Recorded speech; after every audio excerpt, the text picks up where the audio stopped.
साथियों, आज के करंट अफेयर्स का सेगमेंट आपके पेपर के लिहाज से बहुत ही ज़्यादा इम्पॉर्टेंट है, तो आज की क्लास को आप बिल्कुल भी मिस ना करिएगा। चलिए बिना किसी देरी के शुरुआत करते हैं आज के करंट अफेयर्स के सेगमेंट का। तो साथियों, आज का जो पहला सवाल है वो पहला सवाल ये है कि भारतीय रिज़र्व बैंक यानी आरबीआई ने वित्त वर्ष 2027 के लिए भारत की वास्तविक जीडीपी वृद्धि का अनुमान कितने प्रतिशत लगाया है। तो कितने प्रतिशत लगाया है की बात कर रहा है। तो साथियों, ये जो बात कर रहा है ये बात कर रहा है रियल जीडीपी की। तो यहाँ पर आप लोगों को पता होगा कि दो प्रकार की जीडीपी होती है।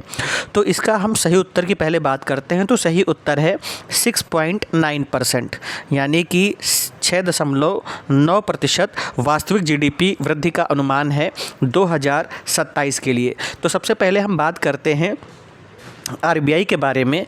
तो आरबीआई जो है साथियों, आरबीआई क्या है? आरबीआई हमारा एक प्रकार का केंद्रीय बैंक है। आरबीआई हमारा क्या है? आरबीआई हमारा केंद्रीय बैंक है। ये देश की मॉनेटरी पॉलिसी और फाइनेंशियल व्यवस्था का मुख्य नियामक संस्थान है। इसकी स्थापना हुई थी 1 अप्रैल 1935 को। 1 अप्रैल 1935 को हुई थी।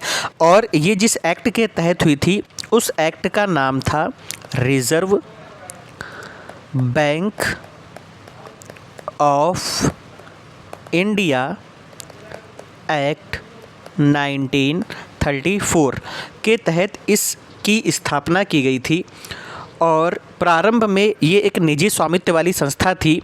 और 1 जनवरी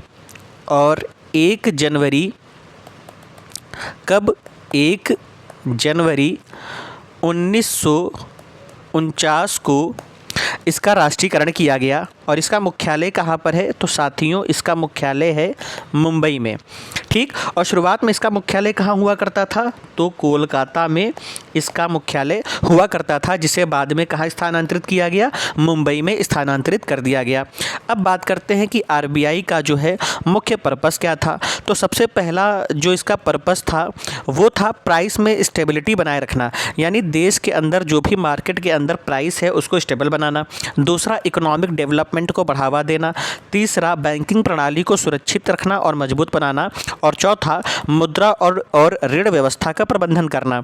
अब आरबीआई के ये तो हो गए पर्पस। अब बात करते हैं कि इसका मुख्य कार्य क्या था।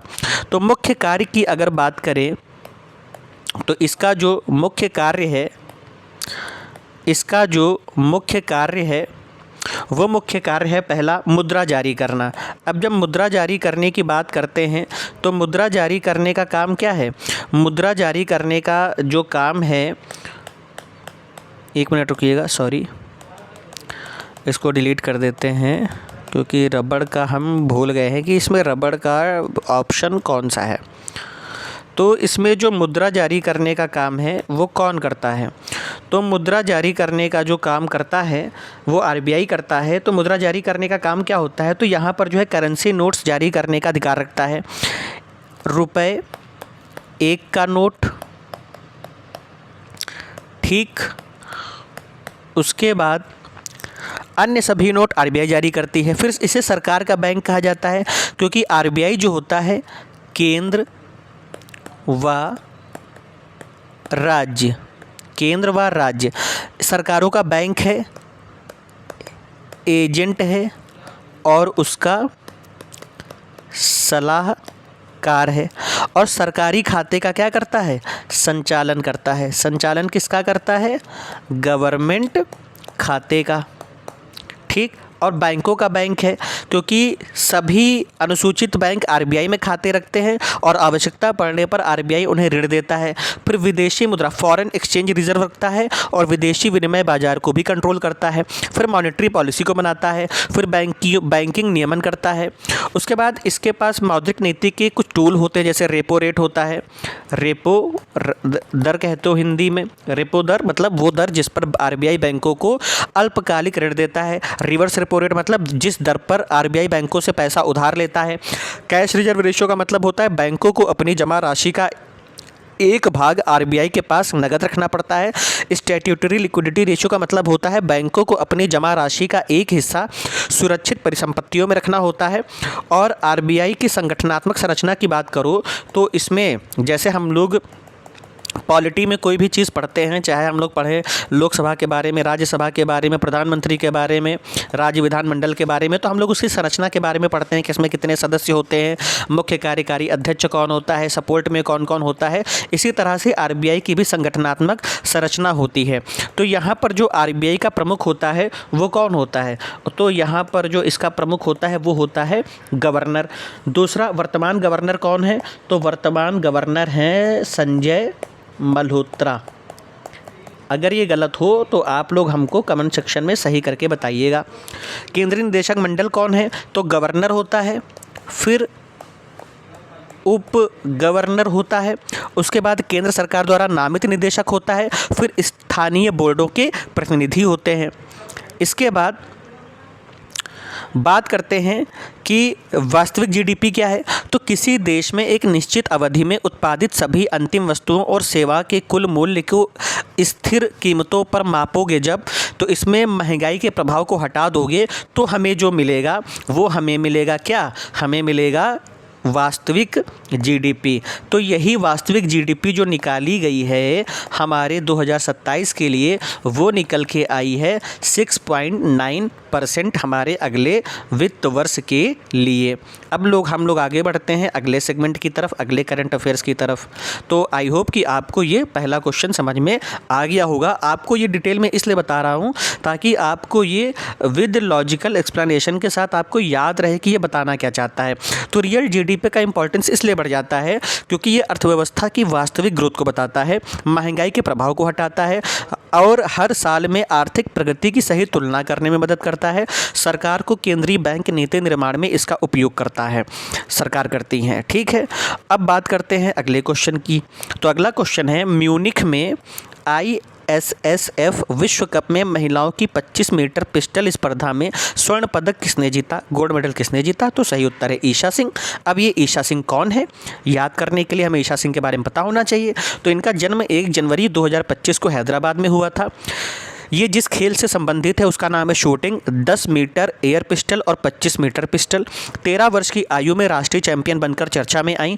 उन्होंने भारत का प्रतिनिधित्व कई अंतर्राष्ट्रीय प्रतियोगिताओं में किया जिनमें एशियाई खेल, विश्व चैंपियनशिप और ओलंपिक शामिल हैं। प्रमुख उपलब्धियों की बात करें तो 2022 एशियाई खेलों में भारत के लिए कई पदक जीते जिनमें टीम स्वर्ण पदक भी शामिल था। 2024 पेरिस ओलंपिक में भारत का प्रतिनिधित्व किया। हाल ही में म्यूनिख ISSF विश्व कप में 25 मीटर पिस्टल स्पर्धा में स्वर्ण पदक जीतते हुए विश्व रिकॉर्ड बनाया। उन्हें 2023 में अर्जुन अवार्ड से भी सम्मानित किया गया। और अगर आप इसको याद करना चाहते हो तो ईशा सिंह के बारे में आपको इतनी डिटेल दे दी है, अब आपको ईशा सिंह याद हो जाएंगी, क्योंकि कभी कभी हम लोग भूल जाते हैं, डायरेक्ट रखते हैं जब। Insolvency and bankruptcy code IBC जो हाल ही में खबरों में रहा ने 2026 में अपने कार्यान्वयन के कितने वर्ष पूरे किए हैं, तो इसने पूरे किए हैं 10 वर्ष। इसने पूरे किए हैं अपने कार्यान्वयन के 10 वर्ष। अब बात करते हैं कि इंसॉल्वेंसी एंड बैंक्रप्सी कोड यानी IBC क्या है। तो यह भारत का एक महत्वपूर्ण कानून है जिसे 2016 में लागू किया गया। इसका उद्देश्य उन व्यक्तियों, कंपनियों और साझेदारी फर्मों के मामलों का समयबद्ध समाधान करना है जो अपने कर्ज का भुगतान करने में असमर्थ हो जाते हैं। इंसॉल्वेंसी और बैंक्रप्सी में अंतर क्या होता है, देखो इंसॉल्वेंसी को हिंदी में कहते हैं दिवालियापन की स्थिति, दिवालियापन की स्थिति। और बैंक्रप्सी की स्थिति, बैंक्रप्सी का हिंदी मतलब होता है दिवालिया घोषित हो जाना, घोषित होना। ठीक, तो इंसॉल्वेंसी का मतलब होता है जब किसी व्यक्ति या कंपनी की देनदारियां यानी लायबिलिटीज़ उनकी भुगतान क्षमता से अधिक हो जाए। बैंक्रप्सी का मतलब होता है वह कानूनी स्थिति जिसमें न्यायिक प्रक्रिया के बाद व्यक्ति या कंपनी को दिवालिया घोषित कर दिया जाए। अब IBC की आवश्यकता पड़ी क्यों, तो IBC से पहले भारत में कर्ज वसूली और दिवालियापन से जुड़े कई अलग अलग कानून थे जिससे मामलों का निपटारा वर्षों तक लंबित रहता था। IBC ने इन प्रक्रियाओं को एकीकृत और तेज़ बनाया। IBC की विशेषताओं की अगर बात करें करें तो समयबद्ध यानी टाइम पर समाधान हो जाता है, ऋणदाताओं को अधिक अधिकार मिलते हैं, व्यवसायों को बचाने पर जोर दिया जाता है, एकीकृत कानूनी ढांचा है। इससे जुड़े संस्थान जो हैं insolvency and bankruptcy board of India है, नेशनल कंपनी लॉ ट्रिब्यूनल है, national company law appellate tribunal है, इंसॉल्वेंसी प्रोफेशनल्स है, इंफॉर्मेशनल यूटिलिटीज़ है। प्रक्रिया सरल रूप में अगर बात करें तो कंपनी ऋण चुकाने में विफल होती है, ऋणदाता या कंपनी एनसीएलटी में आवेदन करती है, इंसॉल्वेंसी प्रोफेशनल नियुक्त किया जाता है, ऋणदाताओं की समिति बनती है, समाधान योजना पर विचार होता है, योजना स्वीकृत होने पर कंपनी का पुनर्गठन होता है, अन्यथा परिसमापन होता है या लिक्विडेशन होता है। इसके लाभ क्या है आईबीसी के? तो बैंकिंग क्षेत्र में फंसे हुए कर्ज कम करने में मदद, निवेशकों का विश्वास बढ़ता है, व्यापार करने की सुगमता में सुधार, कर्ज वसूली प्रक्रिया अधिक प्रभावी होती है। परीक्षा के लिए इंपॉर्टेंट फैक्ट, तो आईबीसी लागू कब हुआ? तो 2016 में। नियामक संस्था कौन है? तो आईबीबीआई। कॉरपोरेट मामलों की सुनवाई कहाँ होगी? तो एनसीएलटी में होगी, एनसीएलटी में। अपील प्राधिकरण कहाँ है? तो एनसीएलएटी है। ठीक, तो आईबीसी 2016 एक ऐसा कानून है जो कर्ज न चुका पाने वाली कंपनियों और व्यक्तियों के दिवालियापन मामलों का समयबद्ध समाधान और परिसमापन सुनिश्चित करता है। अब अगला सवाल, भारत सरकार द्वारा निर्धारित राष्ट्रीय आपातकालीन नंबर कौन सा है? तो सबको पता है, option D 112। National emergency number क्या होता है? तो यह एक एकीकृत हेल्पलाइन नंबर है जिसे किसी भी आपात स्थिति में सहायता प्राप्त करने के लिए शुरू किया गया है। यह कई अलग अलग आपातकालीन सेवाओं को एक ही नंबर पर उपलब्ध कराता है। पहले अलग अलग सेवाओं के लिए अलग अलग नंबर याद करने पड़ते थे, जैसे पुलिस के लिए 100, फायर ब्रिगेड के लिए 101, एम्बुलेंस के लिए 108 या 102 और महिला हेल्पलाइन के लिए 1091। लेकिन अब क्या है? अब आपको 112 एक ही नंबर पे कॉल करना है, सब समाधान हो जाएगा। आपातकाल में लोगों के लिए सही नंबर याद रखना कठिन हो सकता था, इसलिए 112 को एक सिंगल इमरजेंसी नंबर के रूप में शुरू किया गया। 112 पर आप कॉल कब कर सकते हो? पुलिस सहायता की आवश्यकता हो, सड़क दुर्घटना हो जाए, आग लग जाए, चिकित्सा आपातकाल, महिला सुरक्षा संबंधी समस्या हो, किसी अन्य गंभीर आपात स्थिति में तत्काल सहायता के लिए। इसकी विशेषताओं की अगर बात करें तो विशेषता क्या है?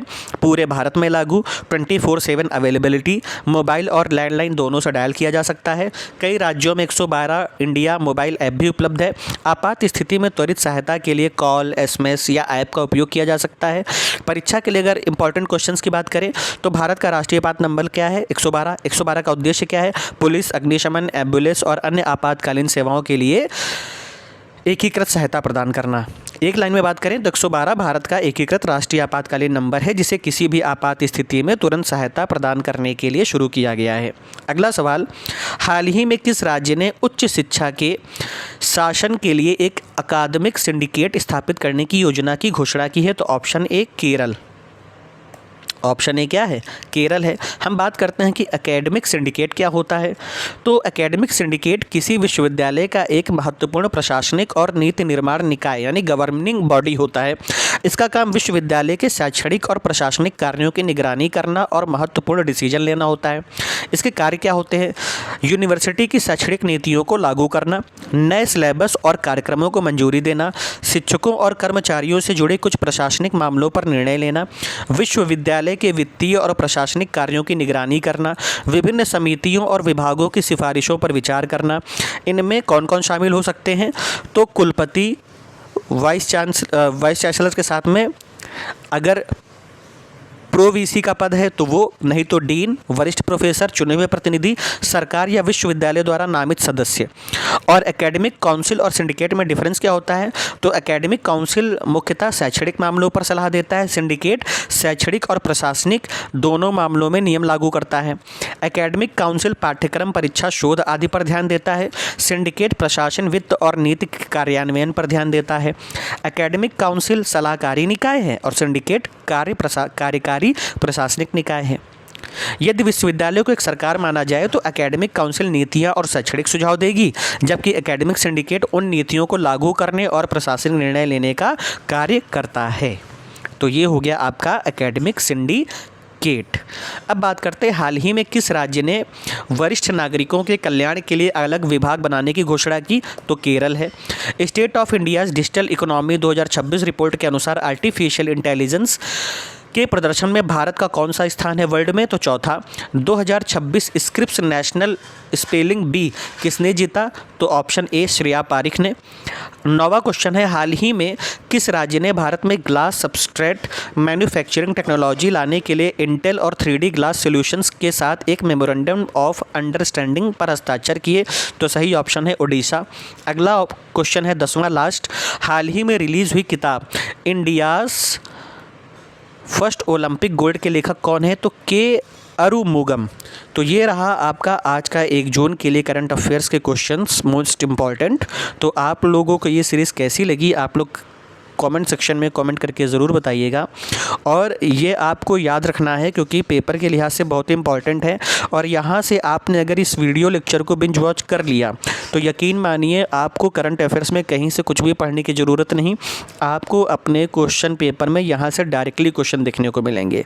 मिलते हैं नेक्स्ट वीडियो में, तब तक पढ़ाई लिखाई करिए, खुश रहिए, मौसम का आनंद लीजिए, फैमिली का ध्यान रखिए और एग्ज़ाम क्रैक करिए। धन्यवाद।